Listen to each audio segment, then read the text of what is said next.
Chapter 2. The York Beach Images, quote-unquote, fragment personalities. I was quite nervous before the next session. I'd had a particularly trying day at the gallery, and Rob was tired too. Yet Rob woke up quickly enough, for I was to speak for Seth for over 2 hours. This session was quite startling for another reason also. The information itself was quite as surprising as the way I was saying it. Almost immediately, I heard the words in my head as before, but I insisted on starting with the board. The pointer moved before either of us said a thing. Yes, good evening. Rob yawned, and the pointer spelled out, I hope it's not the company. Rob laughed and said, Seth, are plants and trees fragments? The pointer began to dash across the board. In a sense, all things could be called fragments. But the words were piling up in my head, and after the first few sentences were spelled out, I felt that sense of diving down into the unknown, of letting go. Then I began speaking for Seth again. But there are different kinds. Personality fragments differ from others in that they can cause other fragments to form from themselves. Rob said it was as if I were reading from some invisible manuscript. My eyes were wide open. At that point, I utterly refused to close them, nor would I sit down. Whatever was happening, I was going to be on my feet so I could have a good running start for the door in case I got worried. This was a rather hilarious attitude, come to think of it. Actually, as I spoke for Seth, I paced the room constantly, yet was hardly aware of doing so. Rob took notes as quickly as he could. He didn't know shorthand or speed writing, so he took everything down in longhand and then typed it up the following day. He soon began to develop his own system of symbols and abbreviations, however. The present individual in any given life could be called a fragment of his entire entity, having all the properties of the original entity, though they remain latent or unused. The image that your friend saw was a personality fragment of his own. It contained all the abilities of your friend, whether latent or not, I do not know. This type of personality fragment is of different origin than your friend, who is himself a fragment of his own entity. We call this type a split personality fragment, or a personality image fragment. Usually, it cannot operate on all levels of your physical plane. An individual may send a personality fragment image into another level of existence entirely, even without his own conscious knowledge. It may gain valuable information on this other level, and then return.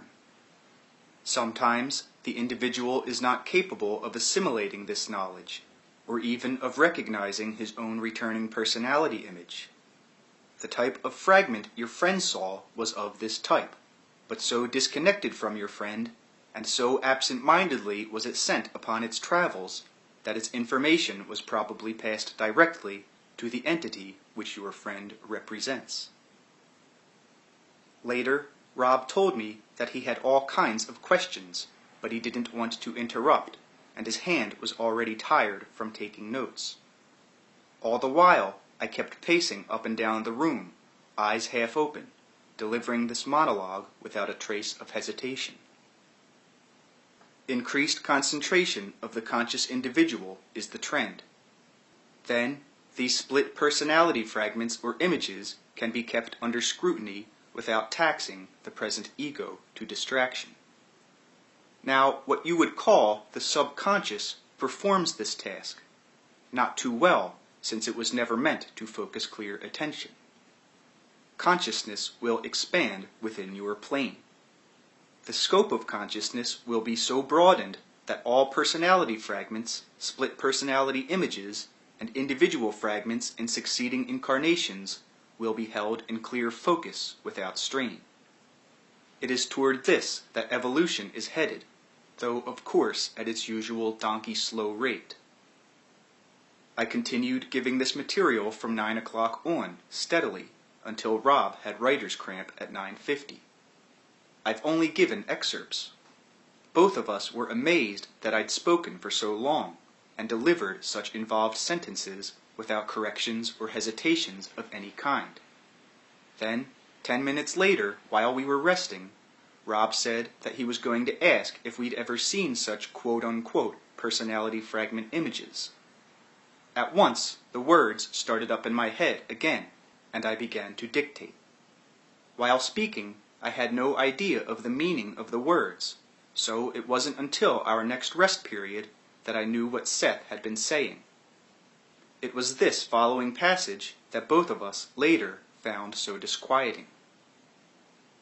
The man and woman in the York Beach dancing establishment were fragments of yourselves, thrown off materializations of your own negative and aggressive feelings.